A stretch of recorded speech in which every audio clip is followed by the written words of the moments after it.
اعوذ باللہ من الشیطان الرجیم، بسم اللہ الرحمن الرحیم۔ السلام علیکم۔ آج میں آپ سب لوگوں کو قارون کے خزانہ اور اس کا انجام کی کہانی سنانے جا رہی ہوں۔ قارون حضرت موسیٰ علیہ السلام کے چچا یسر کا بیٹا تھا۔ بہت ہی شکیل اور خوبصورت آدمی تھا، اسی لیے لوگ اس کے حسن و جمیل سے متاثر ہو کر اس کو منور کہا کرتے تھے۔ اس کے ساتھ ساتھ اس میں یہ کمال بھی تھا کہ وہ بنی اسرائیل میں تورات کا بہت بڑا عالم اور بہت ہی ملنسار اور بااخلاق انسان تھا، اور لوگ اس کا بہت ہی ادب و احترام کرتے تھے۔ لیکن بے شمار دولت اس کے ہاتھ میں آتے ہی اس کے حالات میں ایک دم یغیر پیدا ہو گیا، اور وہ منافق ہو کر حضرت موسیٰ علیہ السلام کا بہت بڑا دشمن ہو گیا اور اعلیٰ درجے کا متکبر اور مغرور ہو گیا۔ جب زکوٰۃ کا حکم نازل ہوا تو اس نے حضرت موسیٰ علیہ السلام کے روبرو یہ عہد کیا کہ وہ اپنے تمام مالوں میں سے 1000 حصہ زکوٰۃ نکالے گا، مگر جب اس نے مالوں کا حساب لگایا تو ایک بہت بڑی رقم زکوٰۃ کی نکل تھی۔ یہ دیکھ کر اس پر ایک دم بخل کا بھوت سوار ہو گیا، اور نہ صرف زکوٰۃ کا منکر ہو گیا بلکہ عام طور پر بنی اسرائیل کو بہکانے لگا کہ حضرت موسیٰ علیہ السلام اس بہانے تمہارے مالوں کو لینا چاہتے ہیں۔ یہاں تک کہ حضرت موسیٰ علیہ السلام سے لوگوں کو بدخلاف کرنے کے لیے اس نے یہ گندی اور گھنونی چال چلی کہ ایک عورت کو بہت زیادہ مال و دولت دے کر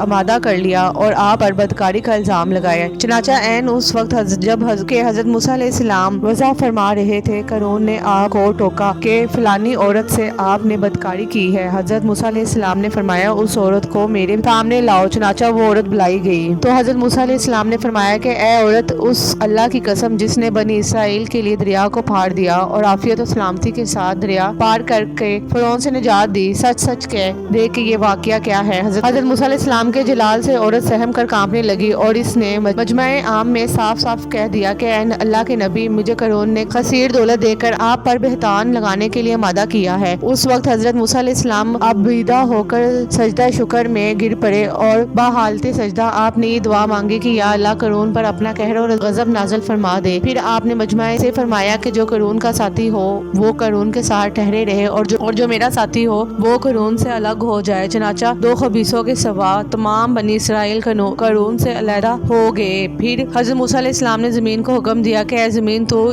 اس کو پکڑ لے، تو قارون ایک دم گھٹنوں تک زمین میں دھنس گیا۔ پھر آپ نے دوبارہ زمین سے یہی فرمایا کہ وہ کمر تک زمین میں دھنس گیا۔ یہ دیکھ کر قارون رونے اور بلبلانے لگا اور قربتیں اور رشتہ داری کا واسطہ دینے لگا۔ آپ نے کوئی توجہ نہ دی، یہاں تک کہ وہ بالکل زمین میں دھنس گیا۔ دو منحوس آدمی جو قارون کے ساتھی ہوئے تھے لوگوں سے کہنے لگے کہ حضرت موسیٰ علیہ السلام نے قارون کو اس لیے دھنسا دیا ہے تاکہ قارون کے مکان اور اس کے خزانوں پر خود قبضہ کر لے۔ تو آپ نے اللہ تعالیٰ سے دعا مانگی کہ قارون کا مکان اور خزانہ بھی زمین میں دھنس جائے۔ چنانچہ قارون کا مکان جو سونے کا تھا اور سارا خزانہ سبھی زمین میں دھنس گیا۔ قارون کا خزانے کے بارے میں قرآن میں اللہ تعالیٰ نے ارشاد فرمایا ہے کہ ہم نے قارون کو اتنے خزانے دیے تھے کہ ان خزانوں کی کنجیاں ایک مضبوط اور طاقتور جماعت بامشکل اٹھا سکتی تھی۔ ایک اور جگہ اللہ پاک قرآن مجید میں فرماتا ہے، ترجمہ، بے شک قارون موسیٰ کی قوم سے تھا، پھر اس نے اس پر زیادتی کی اور ہم نے اس کو اتنے خزانے دیے جن کی کنجیاں ایک زور آور جماعت پر بھاری تھی۔ حضرت موسیٰ علیہ السلام نے قارون کو جو نصیحت فرمائی جس کو قرآن مجید نے بیان فرمایا